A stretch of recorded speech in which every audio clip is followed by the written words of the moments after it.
ದೆಹಲಿಯ ಕೆಂಪುಕೋಟೆ ಬಳಿ ಈ ಒಂದು ಸ್ಫೋಟ ಆಗಿದೆ. ಕಾರು ಸ್ಫೋಟವಾಗಿದ್ದು ಇದೀಗ ಸಾಕಷ್ಟು ಅನುಮಾನಗಳಿಗೆ ಕಾರಣವಾಗ್ತಾ ಇದೆ. ಯಾರು ಬ್ಲಾಸ್ಟ್ ಮಾಡಿದ್ದು, ಯಾಕಾಗಿ ಬ್ಲಾಸ್ಟ್ ಮಾಡಿದ್ದು, ಇದು ಬೇಕಂತನೇ ಬ್ಲಾಸ್ಟ್ ಮಾಡಿದ್ದ ಅಥವಾ ಗೊತ್ತಿಲ್ಲದೆ ಬ್ಲಾಸ್ಟ್ ಆಗಿದ್ದ, ಯಾರು ಬ್ಲಾಸ್ಟ್ ಮಾಡಿದ್ದು, ಈ ಕಾರಿನ ಓನರ್ ಯಾರು, ಈ ಕಾರ್ನಲ್ಲಿ ಇದ್ದಂಥವ್ರು ಯಾರು, ಇದರ ಈ ಒಂದು ಮಾಸ್ಟರ್ ಮೈಂಡ್ ಯಾರು, ಈ ಒಂದು ಸ್ಫೋಟ ಆಗೋದಕ್ಕೆ ಅದು ದೆಹಲಿಯ ಕೆಂಪುಕೋಟೆಯ ಈ ಒಂದು ಸಿಗ್ನಲ್ನ ಬಳಿಯೇ ಸ್ಫೋಟ ಆಗೋದಕ್ಕೆ ಕಾರಣ ಏನು? ಈಗಾಗಲೇ ಈ ಒಂದು ಘಟನೆಯಿಂದ 8 ಮಂದಿ ಸ್ಥಳದಲ್ಲೇ ಸಾವನ್ನಪ್ಪಿದ್ದಾರೆ. 30ಕ್ಕೂ ಹೆಚ್ಚು ಜನ ಗಾಯಗಳಾಗಿದೆ. 30ಕ್ಕೂ ಹೆಚ್ಚು ಜನಕ್ಕೂ ಇನ್ನೂ ಕೂಡ ಸಾವಿನ ಸಂಖ್ಯೆ ಏರಿಕೆಯಾಗುವಂತಹ ಆತಂಕಗಳು ಕೂಡ ಹೆಚ್ಚಾಗಿ ಕಾಡ್ತಾ ಇದೆ. ಈಗಾಗಲೇ ಸಾವನ್ನಪ್ಪಿರುವವರ ಸಂಖ್ಯೆ ಇನ್ನೂ ಈಗಾಗಲೇ 13ಕ್ಕೆ ಏರಿಕೆಯಾಗಿದೆ ಅನ್ನುವಂತಹ ಮಾಹಿತಿ ಸಿಗ್ತಾ ಇದೆ. ಇನ್ನೂ ಹೆಚ್ಚು ಸಾವು ನೋವು ಆಗುವಂತಹ ಸಾಧ್ಯತೆಗಳು ಕೂಡ ಇದೆ. ದೆಹಲಿಯ ಕೆಂಪುಕೋಟೆ ಬಳಿ ಕಾರು ಸ್ಫೋಟ ಪ್ರಕರಣ ಹೇಗೆ ನಡೀತು ಗೊತ್ತಾ? ಕೆಂಪುಕೋಟೆ ಬಳಿಯ ಸ್ಫೋಟ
ಬಾಂಬ್ ಬ್ಲಾಸ್ಟ್ ತರಹ ಕಾಣಿಸದಂತೆ ಮಾಡಿದ್ರ?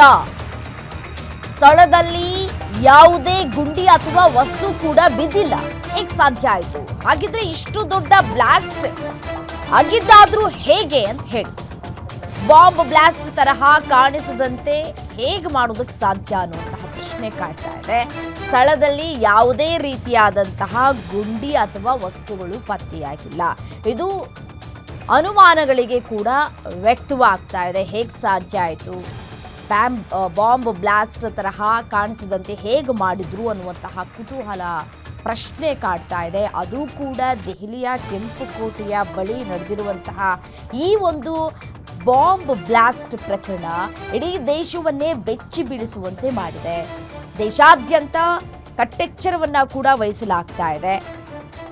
ಕಾರು ಸ್ಫೋಟಕ್ಕೆ ಈಗಾಗಲೇ 8 ಮಂದಿ ತಮ್ಮ ಪ್ರಾಣವನ್ನ ಕಳೆದುಕೊಂಡಿದ್ದಾರೆ.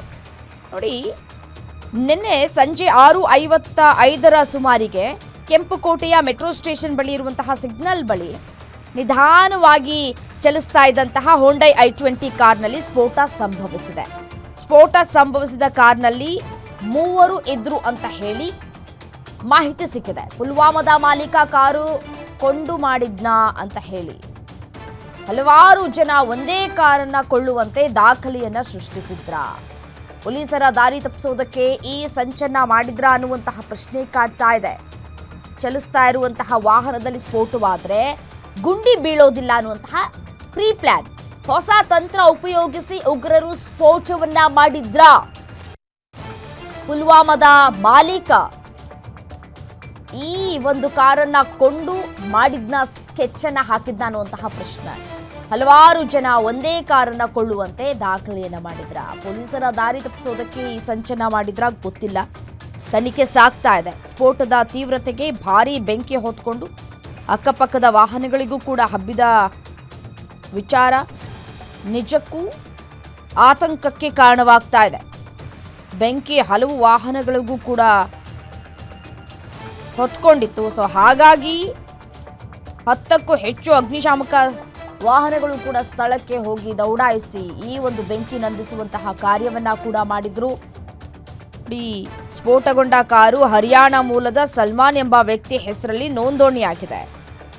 ಹಾಗಾಗಿ ಇದೀಗ ಹರಿಯಾಣದಲ್ಲೂ ಕೂಡ ಒಂದಷ್ಟು ಸ್ಫೋಟಕ ವಸ್ತುಗಳು ಕೂಡ ಸಿಕ್ಕಿದೆ. 2900 kgಯಷ್ಟು ಸ್ಫೋಟವನ್ನು ವಶಕ್ಕೆ ಪಡೆದುಕೊಂಡಿದ್ದಾರೆ.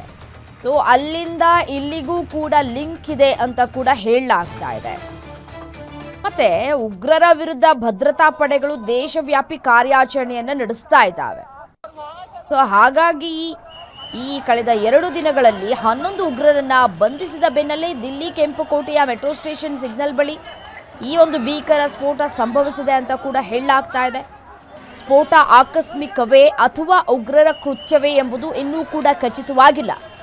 ಘಟನಾ ಸ್ಥಳದಲ್ಲಿ ಎನ್ಎಸ್ಜಿ, ಎನ್ಐಎ, ವಿಧಿವಿಜ್ಞಾನ ತಜ್ಞರು ಕೂಡ ಮಾಹಿತಿಯನ್ನು ಸಂಗ್ರಹಿಸಿಕೊಂಡಿದ್ದಾರೆ. ಈಗಾಗಲೇ ಸ್ಥಳಕ್ಕೆ ತೆರಳಿ ಹರಿಯಾಣ ಮೂಲದ ಕಾರು ಮಾಲೀಕ ಸಲ್ಮಾನ್ ಎಂಬುವನನ್ನ ವಶಕ್ಕೆ ಪಡೆದುಕೊಂಡು ವಿಚಾರಣೆಯನ್ನು ನಡೆಸ್ತಾ ಇದ್ದಾರೆ. ಆತ ಪುಲ್ವಾಮಾ ವ್ಯಕ್ತಿಗೆ ಕಾರನ್ನ ಮಾರಿದ್ದಾಗಿ ಕೂಡ ಅವನು ಹೇಳ್ಕೊಂಡಿದ್ದಾನೆ. ಈ ನಡುವೆ ಕೇಂದ್ರ ಗೃಹ ಸಚಿವ ಅಮಿತ್ ಶಾ ಅವರು ಕೂಡ ಘಟನಾ ಸ್ಥಳಕ್ಕೆ ಮತ್ತು ಆಸ್ಪತ್ರೆಗೂ ಕೂಡ ಭೇಟಿಯನ್ನು ಕೊಟ್ಟು ಅಲ್ಲಿ ಗಾಯಾಳುಗಳನ್ನು ಮಾತನಾಡಿಸುವಂತಹ ಕೆಲಸವನ್ನು ಕೂಡ ಮಾಡಿದ್ರು. ಮತ್ತೊಂದು ಕಡೆ ಪ್ರಧಾನಿ ನರೇಂದ್ರ ಮೋದಿ ಅವರು ಕೂಡ ಅಮಿತ್ ಶಾ ಅವರಿಂದ ಘಟನೆಯ ಕುರಿತು ಮಾಹಿತಿಯನ್ನು ಕೂಡ ಕಲೆ ಹಾಕಿದ್ದಾರೆ.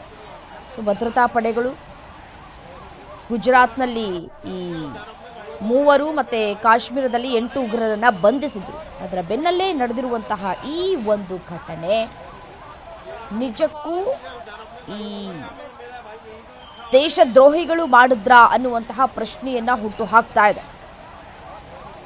ಪರಿಸ್ಥಿತಿ ಮೇಲೆ ನಿಗಾನ ಇಟ್ಟಿದ್ದೇವೆ ಅಂತ ಹೇಳಿ ಮೋದಿ ಕೂಡ ಹೇಳಿದ್ದಾರೆ. ಮತ್ತು ನಮ್ಮ ರಾಜ್ಯದಲ್ಲೂ ಕೂಡ ಕಟ್ಟೆಚ್ಚರವನ್ನು ಕೂಡ ತೆಗೆದುಕೊಳ್ಳಲಾಗಿದೆ. ನಿನ್ನೆ ಸುಂದರವಾದಂತಹ ಸಂಜೆ, ಆ ಒಂದು ಸಂಜೆ ಯಾವ ರೀತಿಯಾಗಿ ಬದಲಾವಣೆಯನ್ನು ಕಂಡಿದೆ ಅನ್ನೋದನ್ನು ದೃಶ್ಯಾವಳಿಗಳಲ್ಲಿ ಗಮನಿಸ್ತಾ ಇದ್ದೀರಿ. ದೃಶ್ಯಾವಳಿಗಳಲ್ಲಿ ಗಮನಿಸಿದ್ರೆ ಅದರ ತೀವ್ರತೆ, ಈ ಬಾಂಬ್ ಬ್ಲಾಸ್ಟ್ನ ತೀವ್ರತೆ ಯಾವ ರೀತಿಯಾಗಿದೆ ಅನ್ನೋದನ್ನು ಗಮನಿಸ್ತಾ ಇದ್ದೀರಿ. ಆ ಸಂದರ್ಭದಲ್ಲಿ ನಿಜಕ್ಕೂ ಕೂಡ ಅಲ್ಲಿ ಇದ್ದವರು 1 ಸೆಕೆಂಡಿಗೆ ಶಾಕಿಗೆ ಒಳಗಾಗಿದ್ದಾರೆ. ಹೇಗಾಯಿತು ಘಟನೆ ಅಂತ ಕೂಡ ವಿವರಿಸಿದ್ದಾರೆ. ಸ್ಫೋಟದ ತೀವ್ರತೆ ಬಹಳ ದೊಡ್ಡದಾಗಿತ್ತು ಅಂತ ಕೂಡ ಹೇಳ್ತಾ ಇದ್ದಾರೆ. ಸಿಗ್ನಲಲ್ಲಿ ಬ್ಲಾಸ್ಟ್ ಆಗಿರೋದ್ರಿಂದ ಅಕ್ಕಪಕ್ಕ ನಿಂತಿದ್ದಂತಹ ವಾಹನಗಳಿಗೂ ಕೂಡ ತೊಂದರೆ ಆಗಿದೆ. ಇವರ ಟಾರ್ಗೆಟ್ ಬೇರೆಯದ್ದೇ ಆಗಿತ್ತು ಅಂತ ಕಾಣಿಸ್ತಾ ಇದೆ ಮೇಲ್ನೋಟಕ್ಕೆ. ಇವರು ಇಟ್ಕೊಂಡಿದ್ದಂತಹ ಟಾರ್ಗೆಟ್ ರೀಚ್ ಆಗಿಲ್ವಾ? ಅಕಸ್ಮಾತ್ ಆಗಿ ಸ್ಫೋಟವಾಯ್ತಾ? ಅಕಸ್ಮಾತ್ ಆಗಿ ಸ್ಫೋಟ ಆಗೋದಕ್ಕೆ ಹೇಗೆ ಸಾಧ್ಯ? ಏನನ್ನ ಅವರು ತೆಗೆದುಕೊಂಡು ಹೋಗ್ತಾ ಇದ್ರು ಅನ್ನುವಂತಹ ಪ್ರಶ್ನೆ ಕಾಡ್ತಾ ಇದೆ.